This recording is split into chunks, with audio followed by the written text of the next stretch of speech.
আপনার নামে কোনো লজিক্যাল ডিসক্রিপেন্সিস রয়েছে কিনা বা কোনো নোটিশ ইস্যু হয়েছে কিনা এবং হলেও সেটা কোন কারণে হয়েছে, এই সব কিছুই আপনার হাতে থাকা মোবাইলটা দিয়ে 1 মিনিটেরও কম সময়ে জেনে নিতে পারবেন। চলুন আপনাদেরকে দেখিয়ে দিই। এর জন্য সবার প্রথমে যে কোনো একটি ব্রাউজারে চলে আসবেন। ব্রাউজারে আসার পর সার্চ বারে লিখবেন ভোটার্স ইসিআই। ভোটার্স ইসিআই লিখে সার্চ করবেন।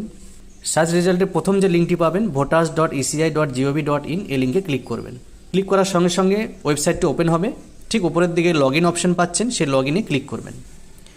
যদি আপনি এর আগে মোবাইল নম্বর দিয়ে রেজিস্টার করে থাকেন তাহলে এখানে লগ ইন করতে পারবেন, আর যদি রেজিস্টার না করা থাকে তাহলে এই যে সাইন আপ অপশন পাচ্ছেন উপরে, সেখানে ক্লিক করে রেজিস্ট্রেশন করে নিয়ে তারপর লগ ইনটা করবেন। তো আমার রেজিস্ট্রেশন করা আছে তাই লগ ইনটা করে নিচ্ছি। এরপর নিচে ক্যাপচা রয়েছে, ক্যাপচাটি ফিল করব। ক্যাপচা দেওয়া হয়ে গেলে রিকোয়েস্ট ওটিপিতে ক্লিক করব। ওটিপি চলে এসেছে, ওটিপি ফিল করে নিয়েছি। ভেরিফাই অ্যান্ড লগ ইনে ক্লিক করব। ভেরিফাই অ্যান্ড লগ ইনে ক্লিক করার পর প্রথম option search your name in last SIR এবং তার নিচেই রয়েছে submit document against notice issued, অর্থাৎ আপনার এপিক নাম্বার এগেনস্টে কোনো নোটিশ যদি ইস্যু হয়ে থাকে তাহলে আপনি এখানে দেখতে পারবেন। তো আমরা সেই অপশানে ক্লিক করছি।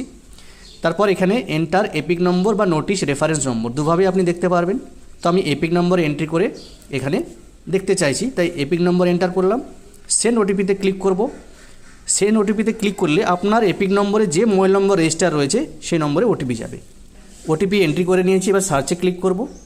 সার্চে ক্লিক করলে এখানে সঙ্গে সঙ্গে দেখতে পাচ্ছি যে আমার এই এপিক নাম্বারের এগেনস্টে কিন্তু একটি নোটিশ রয়েছে বা লজিক্যাল ডিসক্রিপেন্সিস রয়েছে, এবং সেটি কোন ধরনের বা কী কারণে সেটা আমি এখানে আপনাদের দেখিয়ে দিতে চাই।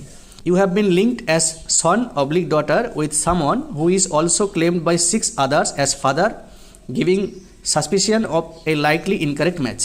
অর্থাৎ এর কারণ হিসেবে বলা রয়েছে আমি ছেলে বা মেয়ে হিসেবে 2002-এর যে আত্মীয়ের সঙ্গে লিঙ্ক করিয়েছি তার সঙ্গে আরও 6 জন, মানে আরও 6 জন ভোটার সেই একই ব্যক্তিকে বাবা হিসেবে 2002-এর সঙ্গে লিঙ্ক করিয়েছে।